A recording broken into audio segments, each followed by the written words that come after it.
The recent assassination attempt on former President and current Republican presidential nominee Donald J. Trump calls to mind the first such attempt on a president's life. Although Trump's political opposition and much of the media have frequently compared him to Adolf Hitler, Trump is much more like one of his most controversial antebellum predecessors, Andrew Jackson, the first to survive an encounter with a deranged young would-be assassin. This account of that encounter comes from Jackson biographer H.W. Brands.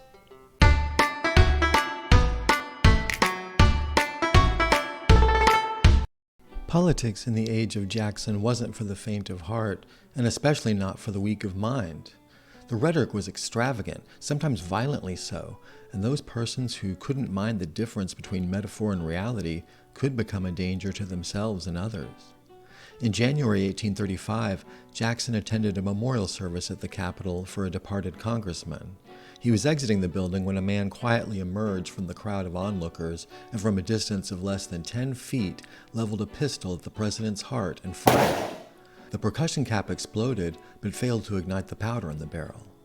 The explosion of the cap was so loud that many persons thought the pistol had fired, Thomas Benton remembered. I heard it at the foot of the steps, far from the place, and a great crowd between. The sound startled all present and froze them in their steps. The assailant took advantage of the collective pause to raise a second pistol, aim, and squeeze the trigger. Again the cap fired, but again it failed to ignite the powder. Jackson by this time realized he was under mortal attack, and he charged the man with his cane. Yet others moved more quickly, and a knot of angry cabinet secretaries, military officers, and bystanders collapsed upon the man. He was roughly carried away to police custody.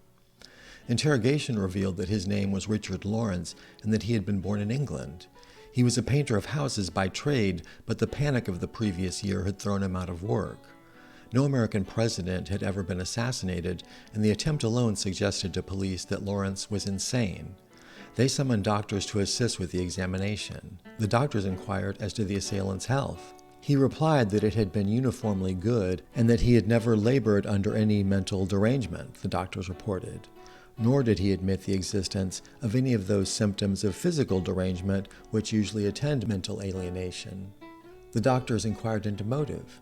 He replied that he had been told that the president had caused his loss of occupation and the consequent want of money. He believed that to put him out of the way was the only remedy for this evil. The doctors asked who told him this. He couldn't identify anyone in particular, but he did say he had often attended the debates in Congress.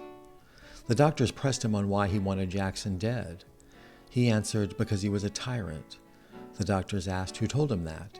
He answered it was a common talk with the people and that he had read it in all the papers. He was asked whether he thought he personally would benefit from the president's death. He answered he could not rise unless the president fell, and that he expected thereby to recover his liberty, and that the mechanics would all be benefited, that the mechanics would have plenty of work, and that money would be more plenty. He was asked why money would be more plenty. He replied, it would be more easily obtained from the bank. What bank? The Bank of the United States. To this point in the interrogations, Lawrence's comments made him seem simply an extreme Whig. But when he asserted that he was in regular correspondence with the governments of Europe and that he was the rightful heir to the throne of England, the doctors decided he was indeed insane. As a result, he was never tried for the attempted assassination. Some observers hoped the incident would cause the participants in the political debates to reconsider their rhetoric, to ask whether allegations of despotism might drive others to similar acts of deluded tyrannicide. But if any of the debaters did reconsider, the effect wasn't noticeable. Indeed, a contrary conclusion was drawn by some of Jackson's partisans, though apparently not by Jackson himself. Restraint was unnecessary, they said, because God protected Democrats. In the course of the investigation, the police tested the pistols Lawrence had aimed at the president. Each time now, the weapons fired perfectly. The circumstance made a deep impression upon the public feeling, Thomas Benton explained, and irresistibly carried many minds to the belief in a superintending providence manifested in the extraordinary case of 2 pistols in succession, so well loaded, so coolly handled, and which afterwards fired with such readiness, force, and precision, missing fire each in its turn when leveled from 8 feet at the president's heart.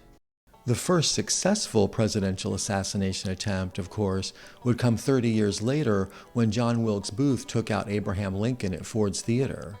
Confederate President Jefferson Davis, whose government had fled Richmond in the waning weeks of the Civil War, got the news immediately upon arriving in Charlotte, North Carolina. Years later, Davis wrote, "For an enemy so relentless in the war for our subjugation, we could not be expected to mourn. Yet, in view of its political consequences, it could not be regarded otherwise than as a great misfortune to the South. He had power over the Northern people and was without personal malignity toward the people of the South. His successor was without power in the North and the embodiment of malignity toward the Southern people, perhaps the more so because he had betrayed and deserted them in the hour of their need." Soon Davis learned that Andrew Johnson, the new president, had offered a reward for his capture as an accomplice in the assassination. Not only was this charge unfounded, but a little over 4 years prior, Davis had learned of and shut down a plot to kidnap Lincoln before he could take office.